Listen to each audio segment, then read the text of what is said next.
Araldan qurgan Altanın jasıl zonaga aylantirmoqchiman.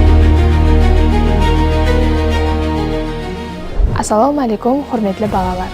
Men Alfiya Mangilziyeva, Ajniyaz atındagi Nukus mamlakatlik pedagogik instituti filologiya fakulteti studentiman.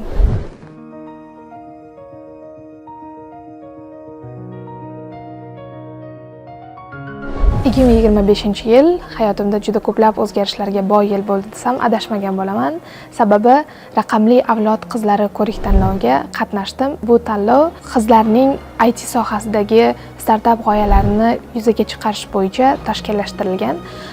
2021-yildan boshlab dasturiy turda amalga oshirilib kelmoqda va shu tanlovda o'zimning Orol bo'yini yashil zonaga aylantirish g'oyasi bo'yicha, loyihasi bo'yicha qatnashib, g'olib sifatida Amerika Qo'shma Shtatlariga ta'lim sayohatini qo'lga kiritdim.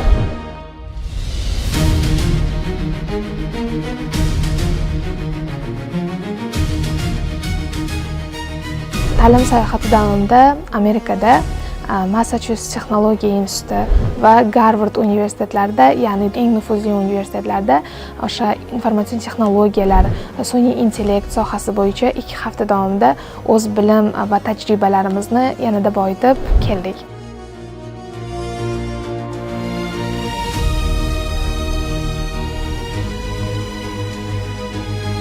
Kelganimizdan so'ng 30-iyun yoshlar kunida raqamli avlod qizlari biz o'z loyihalarimizni hurmatli prezidentimizga tanishtirib berish baxtiga muvaffaq bo'ldik.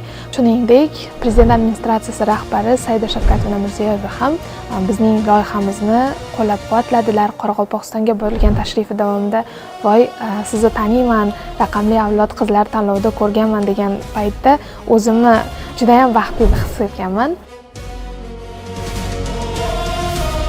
Barchamiz bilamiz, bugungi kunda O'zbekistonda IT sohasida startap ekosistemasini yanada rivojlantirish uchun juda ko'plab imkoniyatlar yaratilgan. Yoshlarning, bolalarning g'oyalarini yanada startap darajasiga olib chiqish, biznes modelini yaratish uchun yoshlar texnoparklari, startap inkubatsiya markazlari, innovatsion markazlar va juda ko'plab tanlovlar tashkil etilmoqda.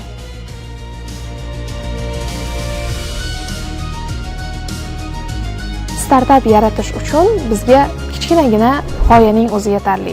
Biz kichkinagina g'oyamizni katta startapga aylantirishimiz mumkin. Uni bozorga olib chiqishimiz va sotishimiz mumkin.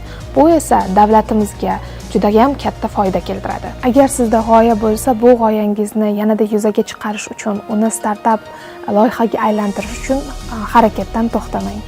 Albatta, qiyinchiliklar bo'lishi mumkin, xatolaringiz bo'lishi mumkin.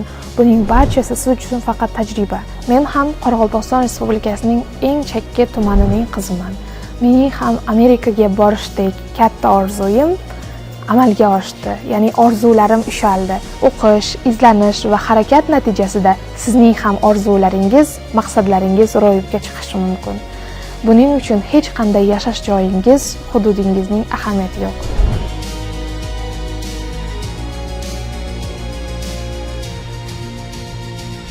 Umid qilamanki, siz ham o'z g'oyalaringiz, o'z startap loyihalaringiz bilan O'zbekistonning rivojlanishiga o'z hissangizni qo'shasiz.